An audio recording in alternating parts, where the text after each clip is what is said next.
Y en este punto, en medio de lo que están siendo los grandes asuntos que sobrevuelan la atención de los inversores, de los mercados, de la geopolítica, la Conferencia de Seguridad de Múnich, vamos con el análisis y vamos a recibir a Enrique Navarro Gil, consultor Aerospace y Defense. Buenos días. Hola, buenos días. Bueno, estamos acercándonos a hablar de lo que está siendo esas armas que están centrando la actualidad en medio de la amenaza de lo que puede ser el desarrollo, el despliegue de nuevas armas en el espacio por parte de Rusia, y lo que es el mensaje que acaba de decir Ursula von der Leyen en una entrevista a Financial Times, advirtiendo que Europa debería financiar esa industria de defensa, que debería subvencionar la promoción de la defensa en Europa, porque asegura que los tiempos son más difíciles, que los tiempos han cambiado. Como experto, lo primero quería preguntarle hasta qué punto, cómo los últimos acontecimientos han cambiado la visión en un momento en el que de pasar a no gastar tanto en defensa parece ser una urgencia. Lo decía el propio Trump, esta semana todas las voces llaman a lo mismo. Bueno, yo creo que hay que tener en cuenta, en primer lugar, que tenemos una guerra en Europa que no teníamos en los últimos 75 años, una guerra en la cual un país ha invadido a otro país para quedárselo. Esto es una novedad, porque normalmente las acciones militares desde la Segunda Guerra Mundial tenían fines de influencia o de cambiar la situación política. Aquí estamos hablando de un país que ha invadido a otro para quedárselo, que era lo que pasaba en las guerras de antes. Y cuando un país, la experiencia nos dice que no ha habido ningún país en la historia que se haya detenido invadiendo un solo país. Entonces, de ahí viene la urgencia de algo que no se esperaba, de algo que creíamos superado y que de pronto a todos nos ha pillado con el pie cambiado, y ahora tenemos que correr mucho o muchísimo en un entorno, como señalabas, complicadísimo por las diferencias que existen dentro de la Unión Europea, con los problemas internos y con unas elecciones de noviembre en Estados Unidos que pueden cambiar todo el modelo de seguridad y político de Occidente, con lo cual no me extraña que haya preocupación, porque realmente si no tomamos medidas rápidas, las consecuencias pueden ser dramáticas. Estaba señalando cómo ningún país se detiene a invadir solo un lugar en un momento en el que, bueno, de alguna manera Rusia últimamente, Putin descartaba que tuviera interés en invadir los países bálticos o Polonia, pero en un momento en el que, mirando, y se han visto las cifras de la OTAN en los últimos días, cómo ha habido países como Polonia, que ya invierte lo que es la cercanía del riesgo en esa proporción del PIB en gasto en defensa, más que en la proporción de Estados Unidos, y en un momento en el que Estados Unidos llega a ese mensaje de Trump, pero con esos límites de gasto en defensa que se ve obligado por el propio presupuesto de Estados Unidos, Biden está preparándose para reducir los pedidos de los F-35 para el año que viene. Porque claro, la situación económica y la situación de urgencia tienen que gastar. No sé cómo se pueden hacer combinar y coincidir en estos momentos. Sí, la verdad que siempre es complicado combinar todos los factores, pero vamos por partes. Primero, Rusia negó que fuera a invadir Ucrania durante años, y hasta 6 meses antes Putin en todas sus declaraciones lo negaba, con lo cual queríamos darle mucha veracidad a las palabras de Putin, pues es arriesgar mucho, ¿no? Segundo, Polonia es un país que ha estado invadido por Rusia casi toda su historia, y que tiene además en sus fronteras, tiene armas nucleares rusas, tiene tropas rusas. En los países bálticos, ahora hemos visto cómo Putin ha amenazado a Finlandia por su entrada en la OTAN. Luego, no podemos pensar, y además lo ha dicho Putin en repetidas ocasiones, la guerra de Ucrania forma parte de una ambición estratégica mucho más global, con lo cual el primer factor es que existe un riesgo de conflagración europea o regional o mundial, más evidente o tan evidente como podía ser en los años 30, ¿no? Es cierto que las limitaciones presupuestarias son importantes en todos los países, pero veamos el caso de Polonia, que era un país que hasta hace 5 o 6 años gastaba menos que España en cantidad, ¿no? Relativamente, y hoy en día su presupuesto es 3 veces el español. ¿Por qué?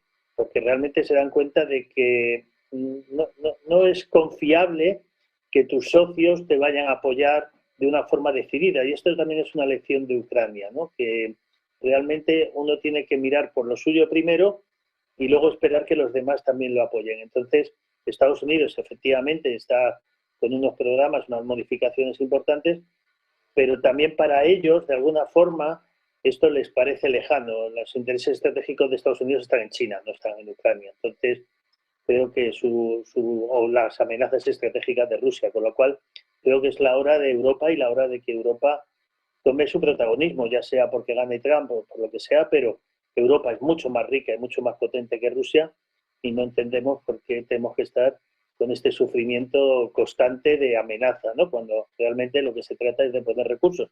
Pero efectivamente es muy complicado vender programas de defensa cuando la gente tiene otras necesidades mucho más inmediatas y no comprende este tipo de amenazas. Está señalando cómo es el momento de Europa y que hay que entender el grado de las amenazas. Von der Leyen, de hecho, lo que está apuntando, lo que ha dicho es que va a promover que se subvencione ese gasto en defensa, pero al mismo tiempo están los problemas siempre a la hora de responder esta unión tan difícil de tantos países diferentes. Apuntaba a fabricar fórmulas para llevar a cabo una financiación como ha sido la compra de gas conjunta, la financiación de vacunas para la COVID. No sé cómo, como experto, cree que se podría encarrilar con la experiencia que lleva en los problemas para sacar adelante un acuerdo de compra conjunta, un gasto en defensa cuando, claro, a modo electoral y nacional no suele contar con muchos apoyos los países. Bueno, esto del apoyo electoral depende de qué cerca esté uno de la amenaza, ¿no?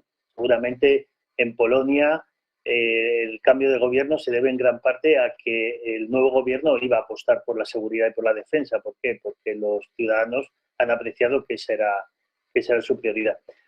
Yo creo que tenemos que tener en cuenta dos factores. En primer lugar, cuando la Unión Europea dice vamos a hacer compras conjuntas, es que el problema es que tenemos a toda la industria de defensa europea e internacional produciendo a 3 turnos y no somos capaces de satisfacer las demandas de un conflicto como el de Ucrania. No es una cuestión de dinero, no es una cuestión de que voy a comprar más, es que no hay capacidad industrial para producir. ¿Por qué? Porque se ha desmantelado, diríamos, toda la capacidad industrial porque se entendía que no iba a hacer falta y no es un problema de fondos, es un problema de incapacidad industrial.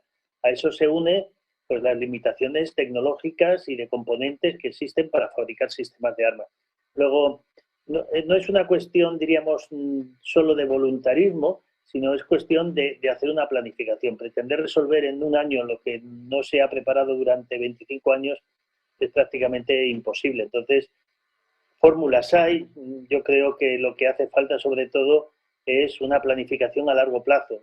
Tendríamos más capacidad industrial si tuviéramos la confianza o tuvieran confianza las empresas de que estas compras van a continuar durante 25 años, pero nadie va a generar o aumentar su capacidad productiva pensando que dentro de un año se puede acabar la guerra de Ucrania y que toda esa capacidad no va a servir para nada, ¿no? Por lo cual lo que hace falta es sobre todo entender hacia dónde quiere ir Europa en su defensa y cuáles son sus compromisos a largo plazo mucho más allá de Ucrania, porque con solo un conflicto como el de Ucrania, que es impredecible, no podemos pensar en que vamos a generar una capacidad militar como para enfrentarnos a una amenaza como la de Rusia.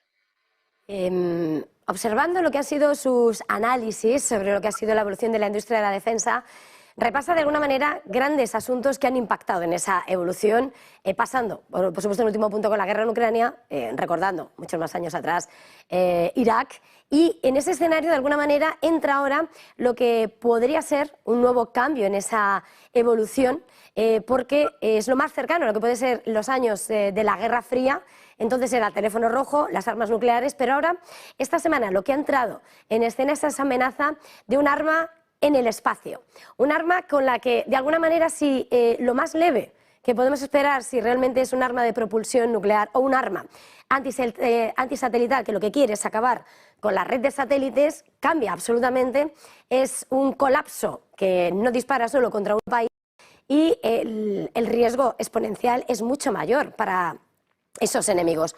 ¿Cómo puede afectar un evento de tal magnitud, esa posibilidad precisamente de cara a esos discursos de necesidad de aumentar la defensa? Porque claro, eso es con un disparo todos, a la geolocalización, a lo que es la comunicación con lo que son los satélites que conforman ahora mismo la estructura del mundo. Correcto. Y ahí es un dato que señalabas. Diríamos, Rusia y China están en un proceso de convertirse en los mayores actores estratégicos. No solamente son armas nucleares en el espacio, son todos los programas de misiles supersónicos. O sea, Rusia y China están en un objetivo que es tener la capacidad de generar una guerra nuclear o de atacar sin ser atacados, con cierta invulnerabilidad. Y eso forma parte de una estrategia que es muy peligrosa, que es durante 50 años de Guerra Fría la paz se garantizó porque había una idea de destrucción mutua y eso es lo que nos ha dado la paz. Lo que están procurando, sobre todo Rusia, es acabar con ese concepto de destrucción mutua y de que un país puede destruir a otro sin consecuencias. Y eso es lo grave, ¿no? Y lo segundo, diríamos, el tema de esto, porque ha surgido esta semana de que quiere colocar una arma nuclear en el espacio, mi impresión es que existen muchas armas antisatelitales, efectivamente. No sabemos cómo puede producirse una explosión nuclear en el espacio y qué consecuencias tendría, porque es algo totalmente novedoso, pero yo creo que más amenaza que el hecho de tener una bomba nuclear, que por supuesto es uno de los grandes, quizá el mayor problema que tenemos en la actualidad es la vulnerabilidad de la tecnología, ¿no? Al final, todo lo que se mueve en el mundo depende de que unos satélites estén en su sitio y funcionen de forma adecuada o de que haya sistemas de cobertura inalámbrica, etcétera. Y todo eso es muy vulnerable a ataques de hackers, pero ataques con energía dirigida, etcétera. El tema de la arma nuclear en el espacio va en esa línea de lo que digo. Si tenemos una bomba nuclear en el espacio, no se puede detener. Una bomba nuclear se puede lanzar desde el espacio sobre Estados Unidos y nadie la va a poder detener. No hay manera física ni tiempo de reacción. Ese es el peligro y creo que esa es la línea en la que va, no tanto en hacer la guerra en el espacio, sino la guerra desde el espacio. Y esto es dramático porque demuestra cuáles son los planes y las intenciones del gobierno ruso. Y por eso tenemos que preocuparnos mucho porque esto es una realidad. Ya no estamos hablando de teoría. Tenemos un enemigo autoritario, un enemigo poderoso y que quiere tener una superioridad estratégica para mandar en el mundo. Y contra esto no estábamos preparados y cuando estuvimos preparados era hace 200 años y el peligro era mucho menor. Entonces creo que estamos quizá ante el momento estratégico más delicado de la historia, de toda la historia. Pues muchísimas gracias, ha sido un verdadero placer, sumamente interesante leer los riesgos y, por supuesto, ver la dimensión, ¿no?, de lo que es a partir de lo que ha sido la evolución de esa industria de la defensa y los riesgos de esa guerra desde el espacio que está poniendo sobre la mesa en ese mundo que está cambiando más de lo que pensábamos. Enrique Navarro Gil, consultor Aerospace and Defense, ha sido un verdadero placer, feliz jornada, feliz negocio. Igualmente, buen fin de semana. Y en este punto vamos a seguir en breve adentrando